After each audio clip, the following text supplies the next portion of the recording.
Mañana se cumple un nuevo aniversario del 2 de abril de 1982, en donde las tropas de las Fuerzas Armadas Argentinas van a desembarcar en las Islas Malvinas. El objetivo era recuperar la soberanía que había sido arrebatada por Gran Bretaña en 1833. En conmemoración de esa jornada histórica que significó el comienzo del conflicto bélico con el Reino Unido, se dispuso que cada año sea feriado nacional bajo el nombre del Día del Veterano y de los Caídos en la Guerra de Malvinas. Busca recordar y homenajear a los 649 argentinos que murieron durante la guerra, los más de 500 que se suicidaron tras retornar al país con secuelas y traumas que deja toda guerra.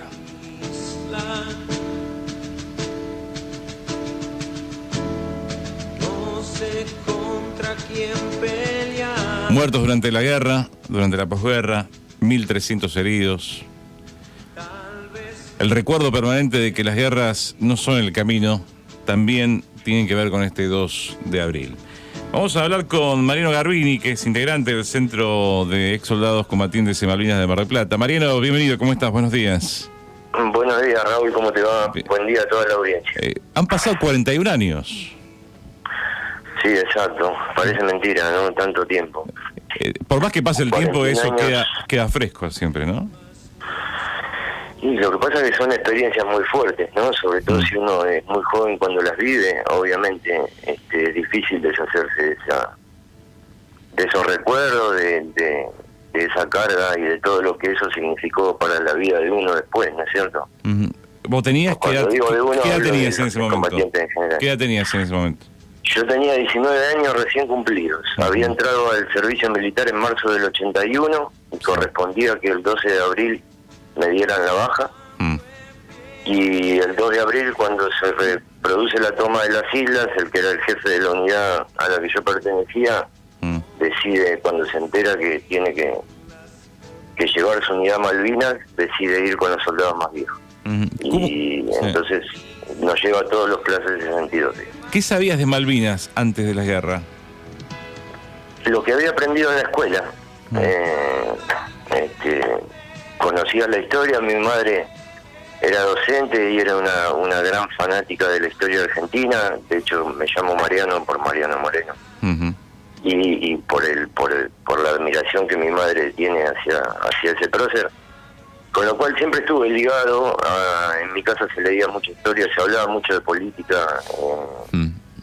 Bueno, nada, conocía la historia de las islas, conocía la historia de la usurpación, conocía lo que era una causa nacional, popular, y que junto con tantas otras cosas la dictadura se la robó, ¿no? Claro. Sí. Había entusiasmo en la gente de esa época, con la guerra.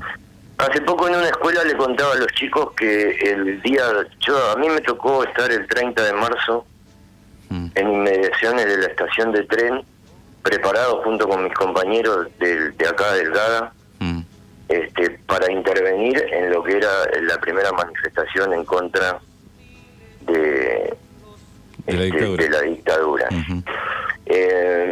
Recuerdo ese día que gracias a Dios no tuvimos que intervenir y nos pasamos todo el día ahí en la estación de tren, pero habíamos recibido órdenes hasta de que íbamos a tener que ingresar con bayoneta calada, una cosa muy loca, porque uno conocía a la gente que estaba ahí, eran parte amigos, familia, parientes, era el pueblo expresándose, y se lo contaba a los chicos porque 2 días después se produce la toma de las islas. Y la espontaneidad con la que la gente salió a la calle me recordó el mundial. O sea, en todos lados había gente en la calle saltando, gritando banderas argentinas. Era una manifestación. Bueno, están las fotos y las imágenes de la época, ¿no? Sí, a veces los argentinos somos tan cambiantes, ¿no? Porque ese 30 de marzo a que se referencia fue una manifestación popular contra la dictadura y contra todo el descontento que había generado esos años, y poco tiempo después el respaldo a la guerra, ¿no? Habla de lo nacional y popular que es la causa Malvinas, creo, ¿no? Y lo legítimo de la causa. Sí. Nosotros decimos que Malvinas remite a una idea de patria donde no entra la grieta. Entonces es un símbolo y algo que, bueno, evidentemente esta gente con con bastante criterio utilizó para dar vuelta a la opinión pública también, ¿no? Y con todo eso en la cabeza, ¿cómo fuiste a combatir? ¿Cómo fuiste a estar ahí en la guerra? Bien, fui con la cabeza de mis 19 años. Que yo tengo una mirada ahora desde mi adultez, mis 60 años. Fui con mis compañeros queriendo estar a la altura. Se hablaba mucho de la patria, la propaganda era muy fuerte. Y uno a los 19 años, 18, la idea de patria que tenés es la que aprendiste en la escuela. Es la patria de San Martín y Belgrano, es la que te enseñaron las maestras, no era el concepto de patria del proceso de reorganización nacional, bajo ningún concepto.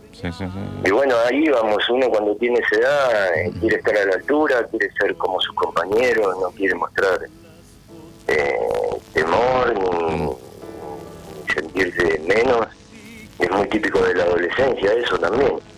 Así que con esa carga y con esa cabeza de jóvenes, ahí fuimos a hacer lo nuestro, convencidos además, convencidos de que estaba bien, de que lo que hacíamos era correcto.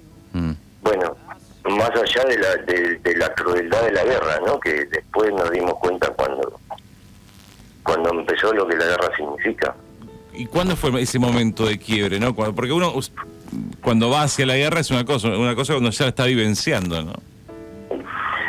Sí, convengamos que para un soldado conscripto ya el servicio militar era toda una situación anómala, y que aquellos que no tenían vocación militar como yo y como la mayoría lo vivíamos como un castigo, ¿no?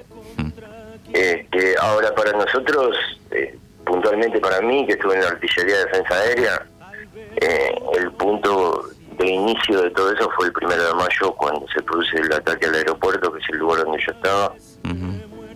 Y a partir de ese momento la guerra no paró más para nosotros. O sea, el aeropuerto fue bombardeado todos los días, fue cañoneado todas las noches.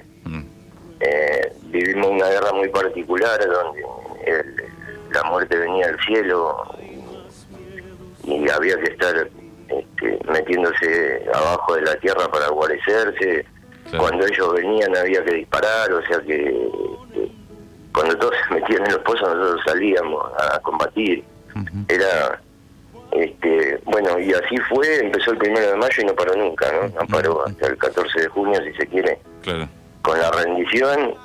Y bueno, y no paró más mentalmente para cada uno de nosotros, ¿no? Justamente te iba a preguntar eso, si había algún momento de pausa, algún momento, si se quiere, de paz en medio de la guerra. Eso no existe. Sí, claro, hay momentos, horas, ratos, entre un ataque y otro, entre un bombardeo y otro.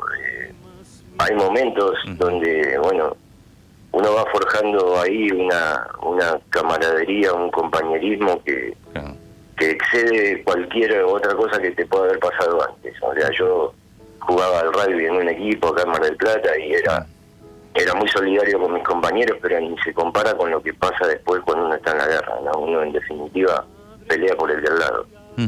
Luego de 41 años, ¿es un tema que se habla entre los otros soldados o es un tema que se trata de evadir y de alguna manera tomar distancia? No, todo lo contrario, todo lo contrario. El ámbito del Centro de Soldados es un lugar de pares donde uno puede, donde uno no tiene que dar muchas explicaciones. El de al lado sabe lo que te pasó, sabe dónde estuviste, sabe cómo fue.